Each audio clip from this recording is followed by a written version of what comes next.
So before I begin my talk, I just want you all to close your eyes and think about the person that you love the most. If you had an opportunity to design a home, a neighborhood, a city for them, what would that place look like? And that was my inspiration as well. And we started a project in the peri-urban region of Jaipur on 500 acres of land. Just to give you a background, that this was a completely deserted piece of land. This is an actual picture of the space. And on 500 acres of land, there were less than 30 trees. There was absolutely no water. You could smell salt in the air. That was the kind of conditions. What we started doing was learning from traditional knowledge systems on how to bring back water to a place that did not have water. And turns out that people over the centuries have figured out very beautiful ways of making that happen. So we studied that, we applied or tried to leverage technology that we have access to today. And very soon, we were able to create a water system that now collects about 550 million liters of rainwater. So once we had the water, we thought that amazing.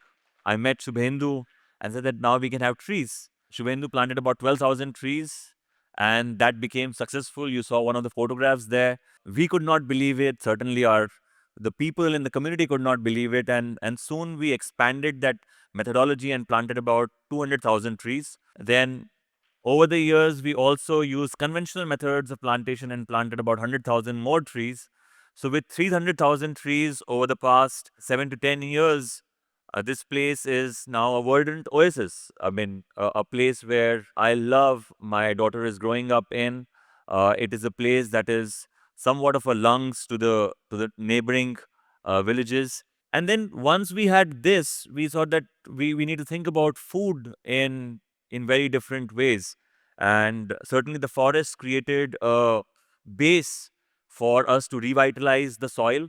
And we learned few things about permaculture and met some incredible people who helped us now and helping us now create a food system that is solving just one design challenge. And the design challenge is that what brings the most amount of nutritious food to the people of this region, dependent on the context. What is the food that is best for them, not what someone else says? What is the best food in that region to be grown, which does not use insecticide, pesticide, that uses ways of permaculture, that food that comes to this place with the lowest environmental cost, with a maximum benefit to the people who are growing it. And that warrants us to think about creating aspiration for those foods that are best to be grown in the region, which again is very different from how traditional industrial food systems are based. Over the years, consumerism and capitalism have regrettably disrupted everything that makes a region or its people self sufficient and introduce dependencies in that region. They used to say in Hindi that भूमि से ही भाषा भेष भोजन भवन और भजन बनते हैं, which is that your food, your clothing, your folklore, the buildings that you live in, everything is dependent on the land that you are in. So our idea was that, how can we bring connection back to our living environments? And that is the 20% that I think can give 80% of answers. And it's really not some crazy science. We are not really sending rockets to the moon. It's very simple that we used to think that who's a conscious person, and we say that the conscious person is do to others what you would want to be done to yourself. The second thing is that what is the gift that you're leaving for your future generations? If you answer those two prime questions, I think the way that we think about things and take decisions, we will be a lot more mindful about the cost of the actions that we take and the choices that we make. And we started this developing this framework. The natural answer of that was that you do all the things that are relevant and in the best interest of the ecology, the community, individual, and finally making those system efficient, which is, guess what, completely reverse on the way that cities are planned today with the hyper obsession with efficiency, and then individuals who are driving decisions, and then community and ecology is the last thing that figures out. These are some images of the place. Thinking about food systems, one of the key things as old cities were made, whether you go to Banaras or Jaisalmer or any places in Italy, the importance of what makes life worth living, the importance of culture, importance of art.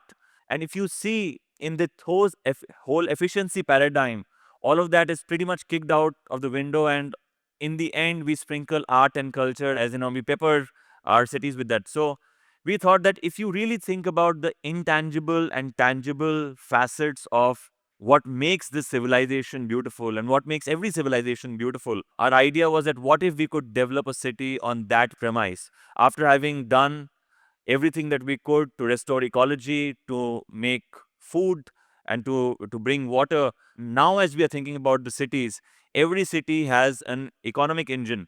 And we thought that can we leverage the intangible, tangible facets of our culture to create economic engines, to create a consciousness that is deep rooted in culture, in arts. And therefore, we are learning everything that our ancestors have given to them as gifts, and then developing the city on that premise. I would just like to end by saying is that we started from this big question when I started to talk, that when everything is going down south in many places, regrettably, then if we had to build this new paradigm that would give home food an opportunity for the people who do not have it, and without everyone feeling that their children have an equal chance at life, there can be no protection for climate, there can be never global peace. So what we learn from indigenous communities is just this, that if you think long term and you think generationally and you build frugal systems and then you code it in culture, and that is the new format of culture that we can create. And if we build on that consciousness our cities of the future, we may have the kind of answers in the cities that we are looking for. I leave you with this question, that before doing anything, at least in my life, now I have started thinking about what will work and what will last, and what is the gift that we leave for our future generations. So, thank you.